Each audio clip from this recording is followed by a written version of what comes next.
जर पक्षप्रमुख शिंदे आहेत कुठल्या घटनेनुसार 2009च्या, जर 2009च्या घटनेनुसार पक्षप्रमुख एकनाथ शिंदे आहेत असं नार्वेकरांचं म्हणणं असेल, तर मग 2019च्या इलेक्शनला अमित शहांनी मातोश्रीचे उंबरठे का झिजवले?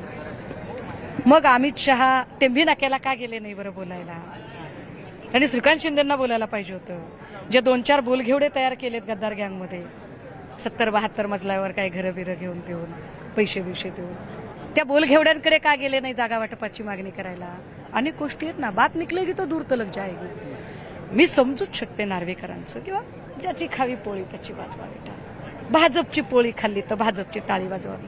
पण नार्वेकरांनी जो निकाल वाचून दाखवलाय त्या निकालावर लोक टाळ्या वाजवतायत की थुंकतायत हे एकदा त्यांना कळायला हवं.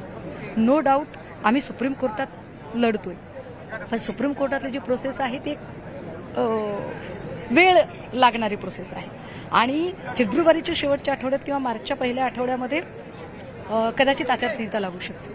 अशा सगळ्या वातावरणामध्ये जर आत्ता आम्ही खरं तर खूप संयत आहोत. आम्हाला सहानुभूती वगैरे जर घ्यायची असती ना तर कदाचित निकाल लागला त्याच दिवशी आम्ही राडा वगैरे, शिवसेनेला राडा नवीन नाही, आम्ही ते केलं असतं. पण आम्ही शांत राहिलो, आम्ही विचार केला आणि या सगळ्यांच्यामध्ये आम्ही विचार करत असं ठरवलं की या सगळ्या भानगडीत नाही पडायचं. आत्ता जे आम्ही करत आहोत ते लोकांमध्ये परसेप्शन निर्माण करण्याचा जो प्रयत्न केला तो चुकीचा आहे हे सांगण्यासाठी. आपण समोर पाहतो. आणि आता आपण पाहतोय की उद्धव ठाकरे जे आहेत इथे कार्यक्रमाच्या स्थळी उपस्थित होत आहेत आणि थोड्याच वेळात या जनता न्यायालयाला सुरुवात होईल. कार्यक्रमापूर्वीची सगळी लगबग आपण बघतोय.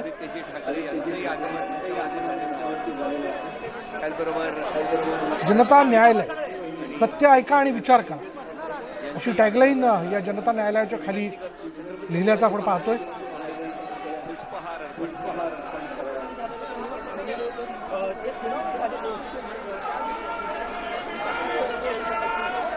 छत्रपती शिवाजी महाराज की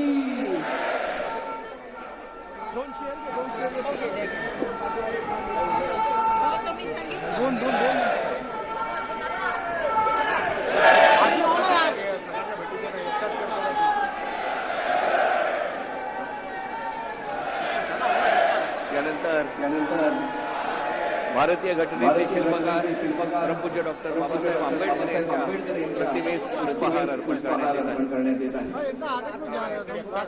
त्याचबरोबर उद्धव ठाकरेंच्या हस्ते इथे प्रतिमांना मालार्पण करण्यात आलेले आणि थोड्याच वेळात उद्धव ठाकरे जनता न्यायालयाला सुरुवात करतात. व्यासपीठावर सगळे महत्वाचे नेते उपस्थित असल्याचं आपण पाहतो.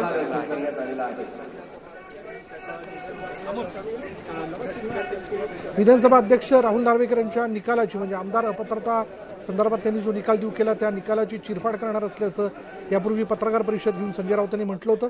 त्यामुळे आता उद्धव ठाकरे नेमकं काय बोलतात, काय मुद्दे मांडतात याकडे सगळ्यांचं लक्ष लागले. या कार्यक्रमासाठी महत्वाची वकील मंडळी देखील इथे उपस्थित असल्याचं आपण बघतोय. व्यासपीठावर ॲडव्होकेट असीम सरोदे आणि उभाटा गटातील इतरही नेते या ठिकाणी उपस्थित आहेत.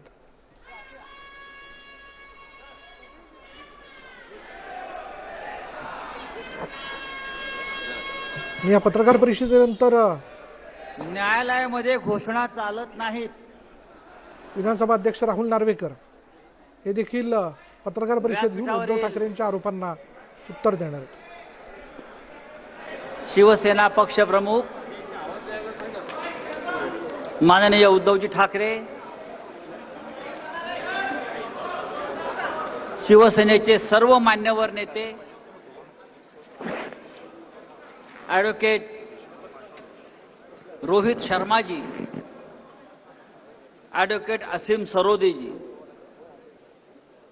आणि या आजच्या ऐतिहासिक अशा जनता न्यायालयाच्या कामकाजात सहभागी होण्यासाठी उपस्थित असलेले देशभरातील सर्व पत्रकार बंधू भगिनी, शिवसैनिक,